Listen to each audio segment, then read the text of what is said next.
9 star हेगेमोन बोडियाक्स अध्याय 7147 महल के स्वामी की शक्ति। अचानक पूरी दुनिया में अंधेरा छा गया। लोग स्वतः ही ऊपर देखने लगे और उन्होंने देखा कि प्रथम अकादमी के ऊपर आकाश में एक विशाल आकृति प्रकट हुई है। यह एक काला बर्बर ड्रैगन है। उस विशाल आकृति को देखकर सभी चौंक गए। इस काले ड्रैगन का विशाल शरीर इतना बड़ा था कि ऐसा लग रहा था मानो वह पूरी दुनिया को चीर देगा। सूर्य के समान एक बर्फीली आंख जुआनजजी पर टकटकी लगाए हुई थी और उसका क्षेत्रफल भर में चकनाचूर हो गया। अकादमी के सभी शिष्यों ने राहत की सांस ली जब उनके कंधों से बोझ उतर गया।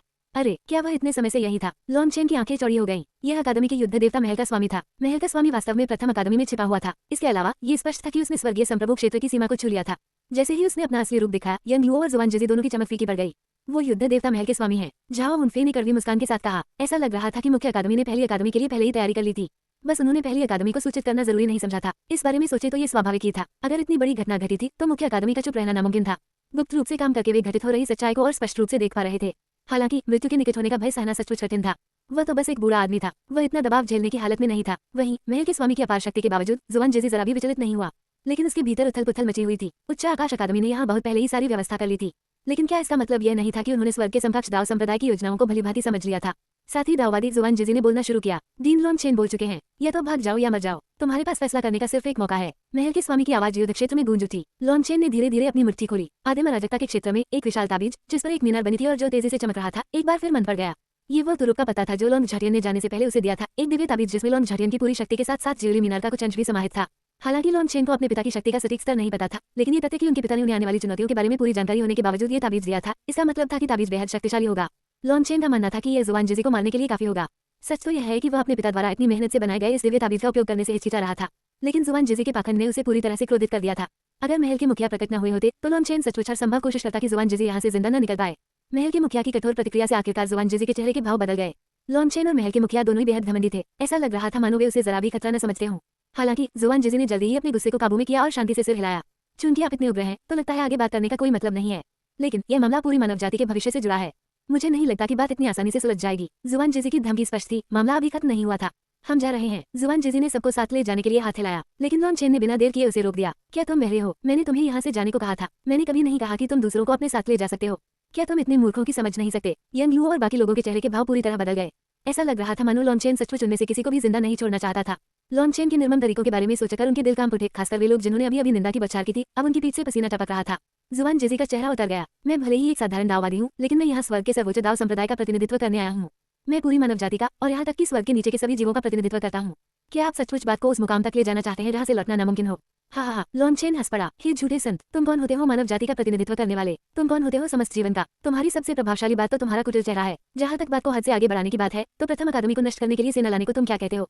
अगर तुम्हारा हमला सफल हो जाता तो क्या तुम अकादमी के किसी भी शिष्य को बख्शते? बकवास बंद करो और आगे बढ़ो। या अगर तुम सचमुच उनकी रक्षा करना चाहते हो तो आगे बढ़ो और उनके साथ खड़े हो जाओ।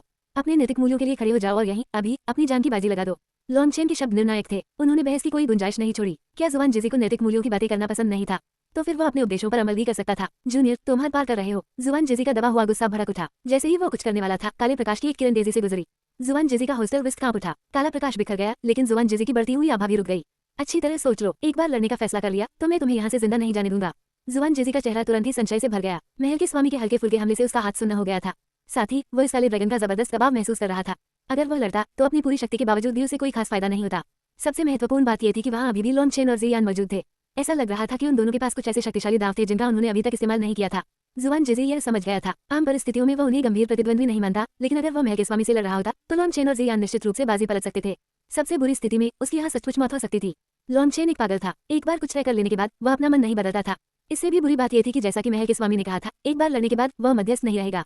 वह एक योद्धा बन जाएगा। अगर उसकी यहाँ मौत भी हो जाती तो यह इसलिए होता क्योंकि उसने एक पक्ष चुना था, इसलिए बाद में कोई उसकी तरफ से शिकायत नहीं कर सकता था। जुआनजजी के दिगंबराते चेहरे को देखकर तूजी और बाकी सबने जल्दी से चिल्लाकर कहा, वरिष्ठ जुआनजजी, आप हमें छोड़कर नहीं जा सकते। जुआनजजी ने आखिरकार आह भरी। मुझे खेद है, लेकिन हालांकि मुझे मृत्यु से डर नहीं लगता, इस मामले के गंभीर परिणाम होंगे। मुझे संप्रदाय लौटकर संप्रदाय प्रमुख को घटना की सूचना देनी होगी। इतना कहकर जुआनजजी ने तूजी और बाकी सबको बोलने का मौका नहीं दिया।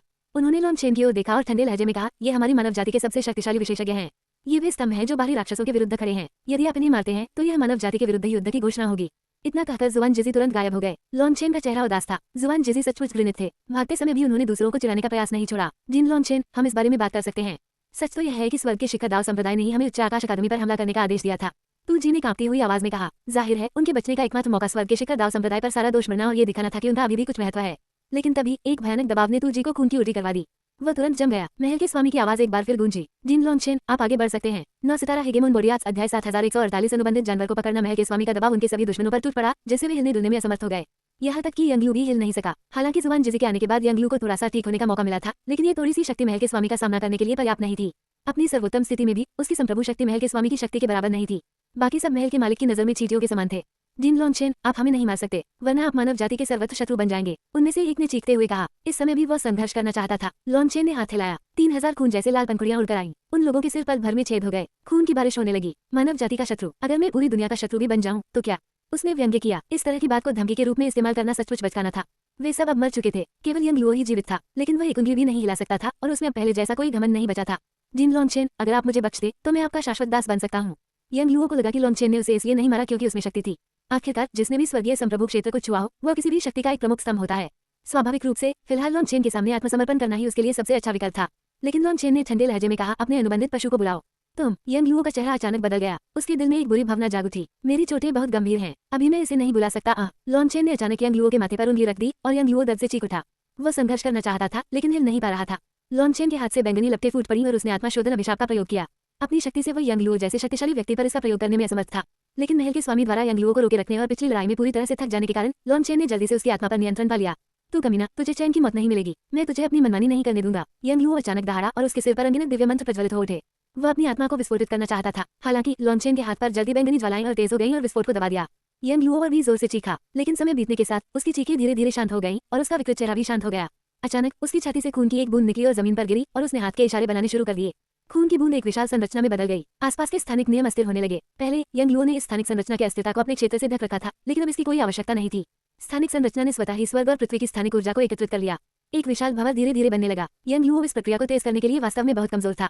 वह केवल संरचना को अपने आप काम करने दे सकता था। इसे स्थापित करना ही उसकी सीमा थी। पूरा हॉल बीतने के बाद आखिरकार भवन वैसा दिखने लगा जैसा लॉन्चेन ने पहली बार नष्ट किया था। लॉन्चेन ने घोषणा की, महल के स्वामी और मेरे अलावा सभी को छिप जाना चाहिए। इस प्राणी को अपनी आभास मत होने देना। जियान, मियाओयिन और अन्य तुरंत समझ गए। लॉन्चेन की नजर यंगलुओ के अनुबंधित पशु पर थी। सभी तुरंत प्रथम अकादमी में लौट गए। महल के स्वामी का विशाल शरीर भी सिकुड़ गया। फिर लॉन्चेन ने अपने चेहरे को ढकने वाला एक लबादा निकाला और अपनी आभा बदल ली। वह यंगलुओ के पीछे बैठ गया और उसकी पीठ पर हाथ रखा। ऐसा लग रहा था मानो वह यंगलुओ के घावों को भरने की कोशिश कर रहा हो। 2 घंटे बाद स्थानिक संरचना कांपने लगी। संरचना से धीरे धीरे तीव्र दैत्य ऊर्जा निकलने लगी। 3 खूनी चंद्रमाओं जैसी वे 3 आंखें फिर से प्रकट हुई। हालांकि अब वे काले कोहरे से घिरी हुई थीं। ये प्राणी स्पष्ट रूप से जो कुछ भी हो रहा था उससे सावधान था। ये केवल संरचना के माध्यम से ही बाहर देख सकता था। इधर उधर देखना बंद करो और सबका मांस खा जाओ, और भी विशेषज्ञ जल्दी आ जाएंगे और फिर हमारे पास कोई मौका नहीं बचेगा, यंगलुओ ने अचानक कहा। उसकी आवाज कर्कश और भावहीन थी। 3 आंखों वाले राक्षस ने आखिरकार हिचकिचाना बंद कर दिया। काली ऊर्जा उस संरचना से बाहर निकली और अनगिनत काले चिन्ह चमक उठे।